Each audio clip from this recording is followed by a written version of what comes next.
ओम दुर्गाय नमः। श्री दुर्गा सप्तशती।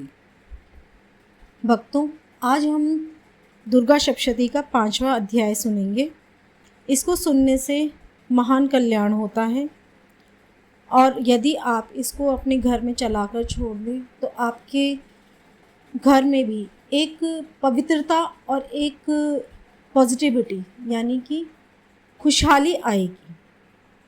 देवताओं द्वारा देवी की स्तुति चंड मुंड के मुख से अंबिका के रूप में प्रशंसा सुनकर शुभ का उनके पास दूत भेजना और दूत का निराश लौटना।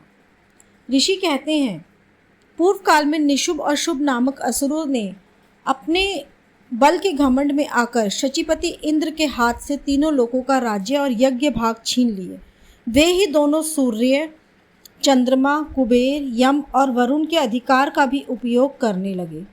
वायु और अग्नि का कार्य भी वे ही देखने लगे। उन दोनों ने सब देवताओं को अपमानित, राज्य भ्रष्ट और पराजित कर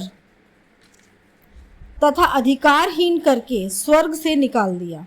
उन दोनों महान असुरों से तिरस्कृत देवताओं ने अपराजिता देवी को स्मरण किया और सोचा, जगदम्बा ने हम लोगों को वर दिया था कि आपातकाल में याद करने पर मैं तुम्हारी सब आपत्तियों का तत्काल नाश कर दूंगी। यह विचार कर देवता गिरिराज हिमालय पर गए और वहां भगवती विष्णु माया की स्तुति करने लगे। देवता बोले, देवी को नमस्कार है, महादेवी शिवा को सदा नमस्कार है, प्रकृति एवं भद्रा को प्रणाम है। हम लोग नियम पूर्वक जगदम्बा को नमस्कार करते हैं। रौद्रा को नमस्कार है, नित्या, गौरी एवं धात्री को नमस्कार है। ज्योत्सानमयी, चंद्र रूपिणी एवं सुखपूर्वा देवी को सतत प्रणाम है। शरणागतों का कल्याण करने वाली वृद्धि एवं सिद्धि रूपा देवी को हम बारंबार नमस्कार करते हैं। नेत्रति, जो राक्षसों की लक्ष्मी, राजाओं की लक्ष्मी और शर्वाणी यानी शिव पत्नी स्वरूपा आप जगदम्बा को हम बारंबार नमस्कार है। दुर्गा, दुर्गपारा, दुर्गम संकट से पार उतारने वाली। सारा यानी कि सबकी आधारभूता, सर्वकारिणी, ख्याति, कृष्णा और धूम्रा देवी को सदैव नमस्कार है। अत्यंत सौम्य तथा अत्यंत रौद्र रूपा देवी को हम नमस्कार करते हैं, उन्हें हमारा बारंबार प्रणाम है। जगत की आधारभूता कृति देवी को बारंबार नमस्कार है। जो देवी सब प्राणियों में विष्णु माया के नाम से जानी जाती है, उनको नमस्कार है, उनको नमस्कार, उनको बारंबार नमस्कार है। जो देवी सब प्राणियों में चेतना कहलाती है, उनको नमस्कार, उनको नमस्कार, उनको बारंबार नमस्कार। जो देवी सब प्राणियों में बुद्धि रूप से विद्यमान है, उनको नमस्कार, उनको नमस्कार, उनको बारंबार नमस्कार।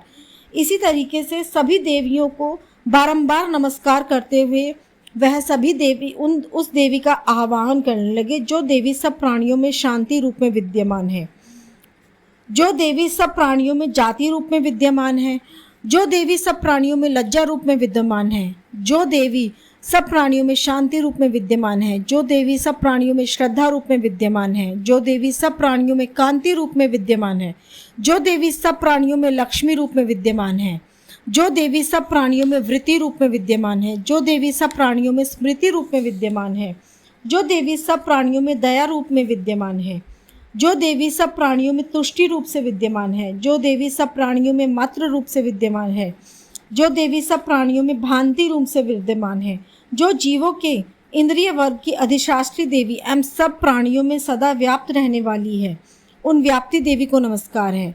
जो देवी चैतन्य रूप से संपूर्ण जगत को व्याप्त करके विद्यमान है। पूर्व काल में अपने अभीष्ट की प्राप्ति होने से देवताओं ने जिनकी स्तुति की तथा देवराज ने बहुत दिनों तक जिनका सेवन किया, वह कल्याण की साधना बुद्ध ईश्वरी हमारा कल्याण और मंगल करे तथा सारी आपत्तियों को नाश कर डाले। उद्दंड दैत्यों से सताए हुए हम सभी देवता जिन परमेश्वरी को इस समय नमस्कार करते हैं और जो भक्ति से विनम्र पुरुषों द्वारा स्मरण किए जाने पर तत्काल ही संपूर्ण विपत्तियों का नाश कर देती हैं, वे जगदम्बा हमारा संकट दूर करे। ऋषि बोले, राजन, इस प्रकार जब देवता स्तुति कर रहे थे उस समय पार्वती जी गंगा जी के जल में स्नान करने के लिए वहां आई। उन सुंदर भुवों वाली भगवती ने देवताओं से पूछा, आप लोग यहाँ किसकी स्तुति कर रहे हैं? उन्हीं के शरीर से प्रकट हुई शिवा देवी बोली, शुभ निशुभ से तिरस्कृत हुए और युद्ध में निशुभ से पराजित होकर यहाँ एकत्रित हुए ये समझ देता यह मेरी ही स्तुति कर रहे हैं। पार्वती जी के शरीर कोश से अंबिका का प्रादुर्भाव हुआ, इसलिए ये समस्त लोकों में कौशिकी कही जाती हैं। कौशिकी के प्रकट होने के बाद पार्वती देवी का शरीर काले रंग का हो गया, अतः वह हिमालय पर निवास करने वाली कालिका देवी से विख्यात हुई। तदंतर शुभ निशुभ के भृत चंडमुंड वहां आए और उन्होंने परम मनोहर रूप धारण करने वाली अंबिका देवी को देखा। फिर वे शुभ के पास जाकर बोले, महाराज, एक अत्यंत मनोहर स्त्री जो अपने दिव्य कांति से हिमालय को प्रकाशित कर रही है, वैसा उत्तम रूप कहीं और किसी ने भी नहीं देखा होगा। हे असुरेश्वर, पता लगाइए यह देवी कौन है और उसे प्राप्त कीजिए। स्त्रियों में तो वह रत्न है, उसका प्रत्येक अंग बहुत सुंदर है। वह अपने श्री अंगों की प्रभा से संपूर्ण दिशाओं में प्रकाश फैला रही है। दैत्यराज, अभी वह हिमालय पर ही स्थित है, आप उसे देख सकते हैं। प्रभो, तीनों लोकों में मणि, हाथी और घोड़े आदि जितने भी रत्न हुए, वे सब इस समय आपके घर में शोभा पा रहे हैं। हाथियों में रत्नभूत ऐरावत, यह पारिजात का वृक्ष और यह उच्चैःश्रवा घोड़ा, यह सब आपने इंद्र से ले लिया है। हंसों से युक्त यह विमान भी आपके आंगन में शोभा पाता है। यह रत्नभूत अद्भुत विमान जो पहले ब्रह्मा जी के पास था, अब आपके यहाँ लाया गया है। यह महापद्मा नामक निधि आप कुबेर से छीन लाए हैं। समुद्र ने आपको किलंकनी नाम की माला भेंट की है, जो केसरों से सुशोभित है और जिसके कमल कभी कुमलाते नहीं हैं। स्वर्ण की वर्षा करने वाला वरुण का छत्र भी आपके घर में शोभा पाता है। तो यह सर्वश्रेष्ठ रथ जो पहले प्रजापति के अधिकार में था, अब आपके अधिकार में है। दैत्येश्वर, मृत्यु की उत्कृंदा का नाम वाली शक्ति को भी आपने छीना है तथा वरुण का पाश और समुद्र में उत्पन्न होने वाले सब प्रकार के रत्न आपके भाई निशुभ के अधिकार में हैं। अग्नि ने ही स्वतः शुद्ध किए हुए 2 वस्त्र आपको की सेवा में अर्पित किए हैं। दैत्यराज, इस प्रकार सभी रत्न आपने एकत्र कर लिए हैं। फिर जो यह स्त्रियों में रत्न रूपी कल्याणमयी देवी है, इसे आप अपने अधिकार में क्यों नहीं लेते?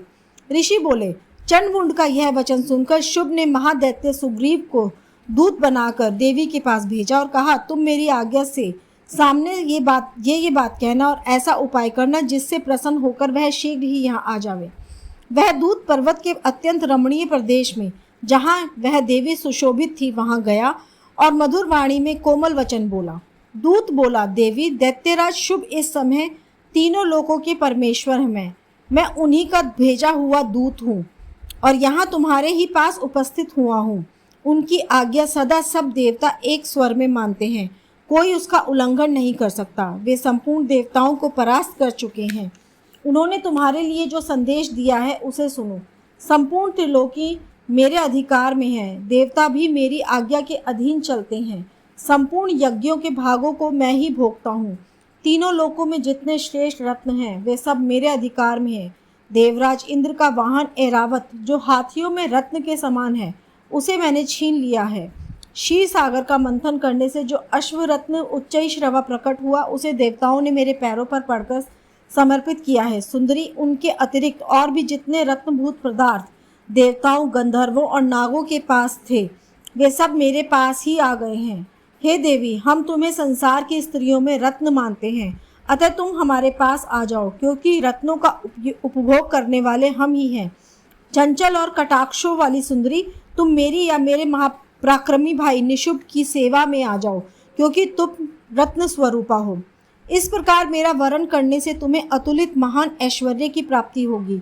अपनी बुद्धि से ये विचार कर तुम मेरी पत्नी बन जाओ। ऋषि बोले, दूत के यह कहने पर कल्याणमयी भगवती दुर्गा देवी, जो इस जगत को धारण करती हैं, मन ही मन गंभीर भाव से मुस्काई और इस प्रकार बोली। देवी ने कहा, दूत, तुमने सत्य कहा है, इसमें तनिक भी झूठ नहीं है कि शुभ तीनों लोकों का स्वामी है और निशुभ भी उसी के समान पराक्रमी है। किंतु इस विषय में मैंने जो प्रतिज्ञा कर ली है उसे झूठी कैसे करूं? मैंने अपनी अल्प बुद्धि के कारण पहले जो प्रतिज्ञा कर रखी है उसे सुनो। जो मुझे संग्राम में जीत लेगा, जो मेरे अभिमान को चूर्ण कर देगा तथा संसार में जो मेरे समान बलवान होगा, वही मेरा स्वामी होगा। इसलिए शुभ अथवा महादैत्य निशुभ स्वयं ही यहाँ पधारे और मुझे जीतकर शीघ्र ही मेरा पाणी ग्रहण करे। इसमें विलंब की क्या आवश्यकता है? दूत बोला, देवी, तुम अभिमान से भरी हुई हो, मेरे सामने ऐसी बातें मत करो। तीनों लोकों में कौन सा ऐसा मनुष्य है जो निशुभ और शुभ के सामने खड़ा हो सके? देवी, अन्य देवताओं के सामने भी सारे देवता युद्ध में नहीं ठहर सकते और तुम अकेली स्त्री होकर कैसे ठहर सकती हो?